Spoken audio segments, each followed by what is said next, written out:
আগে শিখতে হয় প্রেম মানে কি। তোর প্রেমের সঙ্গেই কেউ শিখায় নাই, আমি শিখাই দিই, মাথায় রাখিস। প্রেম শব্দের মানে হচ্ছে, এটা এখনকার মানুষ এটা শুনলেই কেমন জানি ভিতরে একটা আউলা বাতাস লাগে। প্রেম শব্দের মানে হচ্ছে যত্ন। কেউ তোদের বলেছে? আজকে আমি বলে দিলাম, যার যত প্রেম তার যত্ন তত বেশি।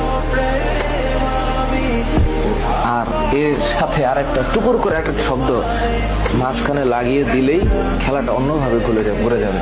এই যত্নের নিঃশেষে আরেকটা শব্দ আছে দায়িত্ব, আর যত্নের ডান পাশে আরেকটা শব্দ আছে শ্রদ্ধা। হ্যাঁ, আর যত্নের উপরের দিকে আরেকটা শব্দ আছে, এটার নাম হচ্ছে আরেকটা জিনিস। এটা মানে এটা এই সত্যতা, এটার নাম হচ্ছে প্রেম।